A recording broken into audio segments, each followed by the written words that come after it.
Unboxing and testing the Raisup DC drive cable. It's a network adapter for the Canon EOS M2, M10, M50, M100.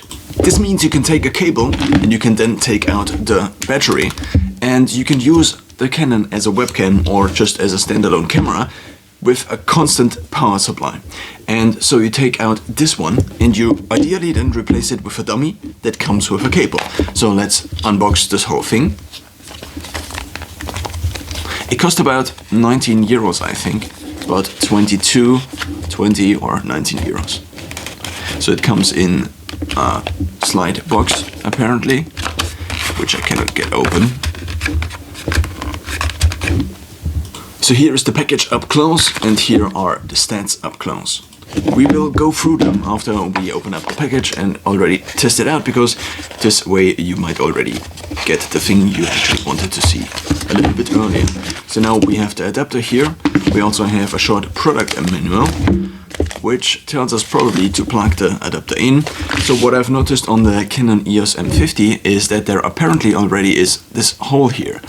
It's not really a hole, but apparently you can replace this thing here, this battery cap, somehow with a battery cap that is not like this. I'm not entirely sure about this, but in the product video, as shown on the website, there was this thing shown. So now we have the adapter itself, and it just looks like a dummy battery. It's lighter because there is nothing in it apart from one cable that attaches to the contacts, I assume. And now we take this dummy battery, which you can see up close, and maybe in comparison to the other one, it just looks like a similar battery, but it's empty and you can feel it and you can also hear it. So now we take this adapter, and then we have this adapter, which is, I think, exactly 1 meter long. And this might be a little bit short. So because it is USB, you might just use or be able to use a USB extension cord. What is recommended is a higher ampere battery bank, at least it said so on the Amazon listing. So input, it says here 5 volts at 2.4 amps. 2.424 amps. So it could go up to 4 amps basically, which would then result in 20 watts if you multiply these two. So now we open up the battery latch or whatever it is called, and then we need to find the adapter, and then we ideally move this in the right way, and it just holds, and then we have this input here, which we then can attach. But we don't have any kind of battery housing, and I also don't want to just rip this off. I don't know what this even is. Is this rubber? Oh yeah.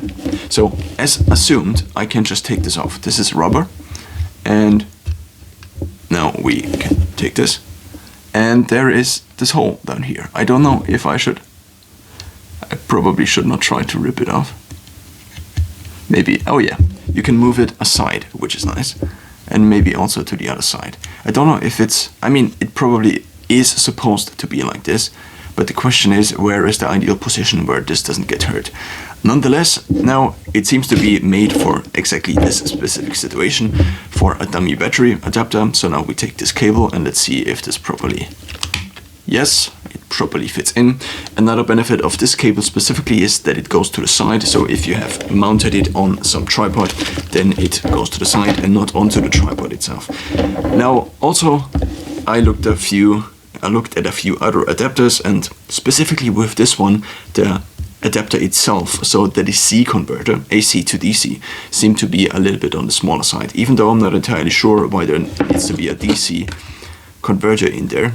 I mean, it said so on at least a few of the websites, because as I understand, DC already comes from here. So since we already have either a battery bank and also just a USB, which I assume also has DC, because otherwise charging it from the battery doesn't make the most sense. So basically the adapter itself is the brick you additionally need to have. So now I got a few things. This is a brick which didn't come in the package, this is my own one. That's sad. So this came with a refurbished Samsung phone, I think. So now we can then try to plug this in if we have a plug, but first we will try this with a battery bank. So this is a 10,000 milliamp battery bank, and this should be quick charge, which means it goes up to 3 amps, but adapts as needed. Another potential benefit of exactly this cable is that this here is not that long, so this is at max maybe 20 centimeters, and you actually don't want to have a big weight, I think, in the middle of the cable, because this obviously then tears on the other side or on this side. So having it this very close to the cable itself makes sense. In terms of length, we already see that this is probably not enough to power this from a plug or a socket in the wall, for example. So now, since it is plugged in, we now try to turn the camera on. And it turns on as expected, which is nice. So the second trial we will do, the second experiment we will do, is put the same thing on a 2.4 amp USB plug. So we take this one and plug in the other one. This should be at max 2.4 amps if I assume correctly. So now it seems to be plugged in again, and then we turn it on again. The question is at which amp,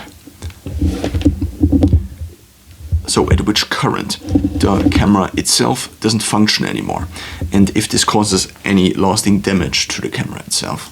But since it usually runs on batteries, there might be some reason to assume that the camera itself kind of has a mechanism to detect either the power, the current, or the voltage, and then turns itself off and shows you low battery, for example, if one of these criteria isn't met.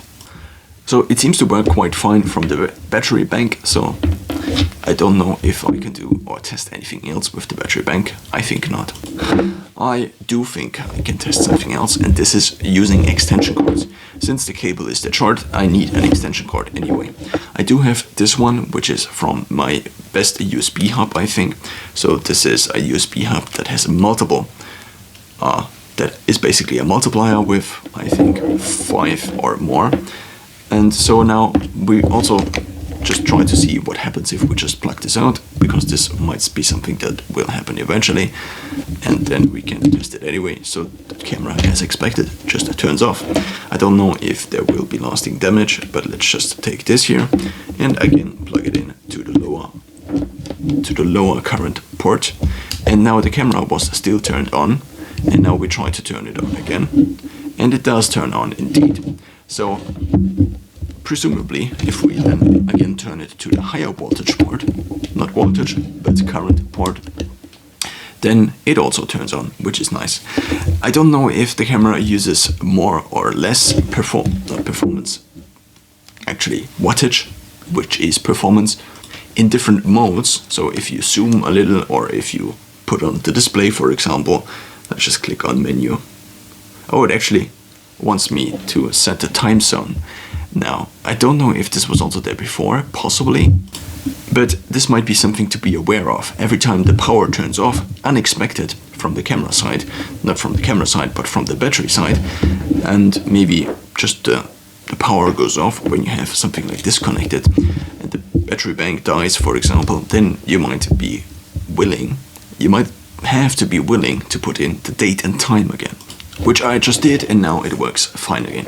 Another potential problem with using this as a webcam is the following, that I do not have a lens that it zooms out wide enough. So if you take this phone, for example, and then I put it on almost the same spot as my phone, but just next to the side of it, then of course you cannot properly see it right now if I turn it upside down. I mean, it seems to be a similar angle. We can actually try, and I can see myself, and then I can try. But the angle on the phone is just a little bit wider, even though I currently have it cut in. So on the Galaxy S10, which I'm using, you can have two modes. The first one is the portrait mode, which is a little bit wider, and the second one is the normal video mode, which has the benefit that the autofocus just works better because it doesn't have the portrait mode. In total now, the adapter seems to work with at least this extension cord. We will now turn the camera properly off, and then we unplug the whole thing and use the other older extension cord. Since this is an older one, might be already 20 years, this could have the potential downside of not being able to supply the high the high power. So I mistakenly assumed that electrical power is performance, which it is not. So it's either wattage, as I said, which seems to be just an abbreviation, because of course it is watts, or it is called electrical power, or just power, I assume. So now we connect this here to the extension cord, which will probably be the one that I will use. I haven't figured out whether I will actually then use the Canon EOS M50, but at least I want it. Of course, I think I will use it at some point in time, but the question for now is whether it will work in a continuous manner and I will have it set up. Because currently I'm recording everything on my phone and I would just use it as an additional webcam that directly connects. So as you see, also the other cable connects. The longer the cable, the higher the potential power loss.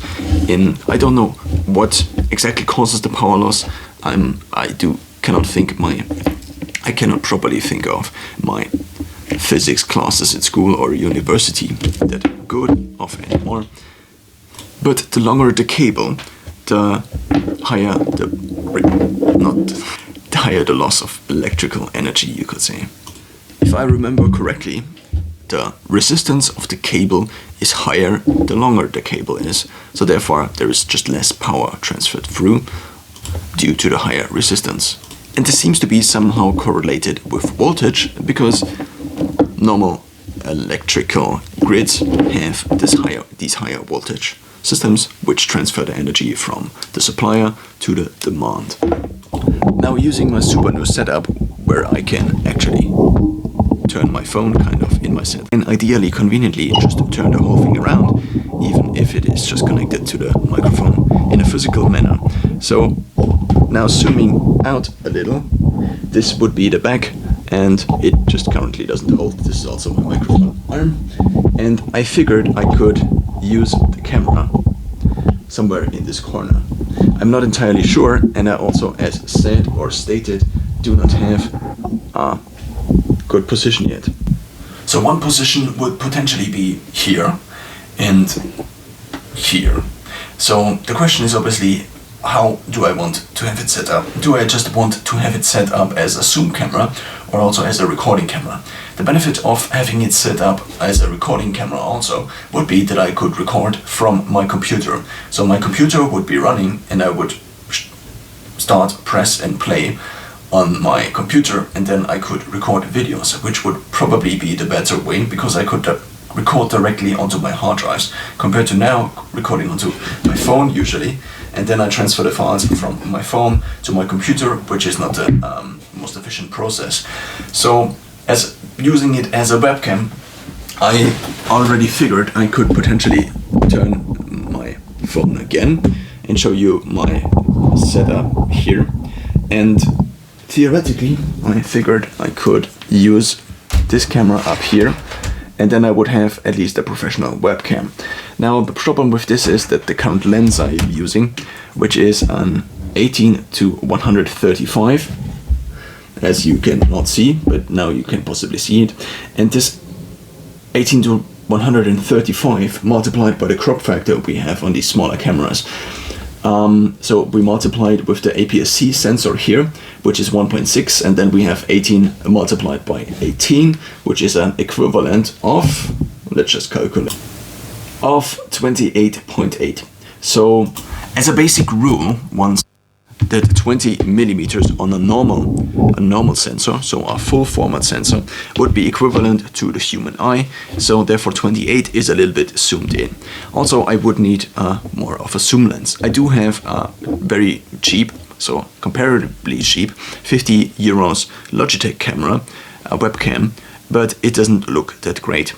So mostly I think I will put my Canon EOS M50 then up here for video calls, because then I have a better lens. Not a better lens, but a better camera. But of course, again, this only works if I do also buy a lens, which would cost me around 250 euros. And this is, again, maybe something I wouldn't do. But at least now I have a way to constantly set up my Canon EOS M50 as a camera that actually works for hours and not just for about 1 or 2 hours with one of these batteries. And this means I now at least have the option to set it up as a